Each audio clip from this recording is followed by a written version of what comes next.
Au nom du Père et du Fils et du Saint-Esprit. Amen. Viens à nous, Esprit créateur, visite les âmes de tes fidèles, emplis de la grâce d'en haut les cœurs que tu as créés. Fais-nous connaître Dieu le Père, révèle-nous le Fils, et toi leur commun esprit, fais-nous toujours croire en toi. Évangile de Jésus-Christ selon saint Luc. En ce temps-là, Jésus disait à ses disciples, « Moi, je vous le dis, faites-vous des amis avec l'argent malhonnête, afin que, le jour où il ne sera plus là, ces amis vous accueillent dans les demeures éternelles.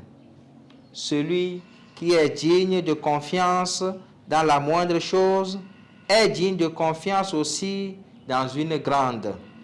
Celui qui est malhonnête dans la moindre chose est malhonnête aussi dans une grande.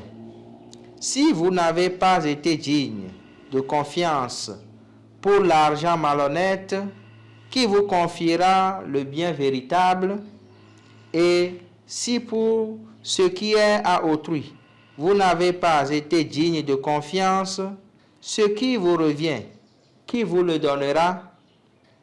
Aucun domestique ne peut servir deux maîtres, ou bien il haïra l'un et aimera l'autre, ou bien il s'attachera à l'un et méprisera l'autre.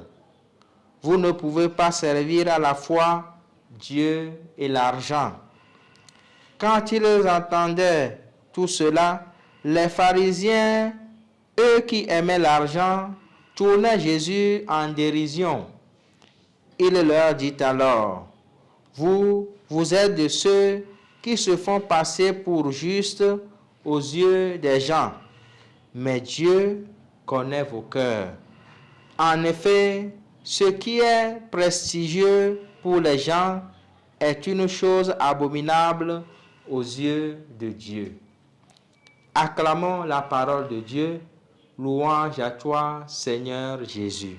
Frères et sœurs, aujourd'hui samedi 5 novembre 2022, de la 31e semaine du temps ordinaire, l'évangile que nous venons d'écouter, l'évangile de ce jour nous montre le moyen par lequel nous pouvons nous enrichir en vue du royaume des cieux. Devenir riche par la pauvreté du Christ dans la confiance reçue et renouvelée. En effet, Jésus déclare, « Celui qui est digne de confiance dans les moindres choses est digne de confiance aussi dans une grande. » De nos jours, il n'est pas aisé de faire confiance ou de confier sa vie à un ami, même le plus proche. Il arrive quand même des moments où nous n'avons pas de choix et nous faisons tout de même confiance. Quand, par exemple, nous aurions ou nous arrivons au feu tricolore et que nous avons le vert, rien ne nous prouve que celui qui a le rouge s'arrête. Effectivement, et nous faisons confiance.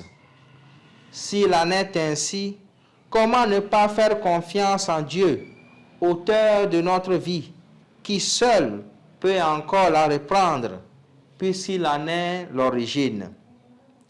Nous ne pouvons de ce fait être avec Dieu et chercher d'autres sécurités ailleurs.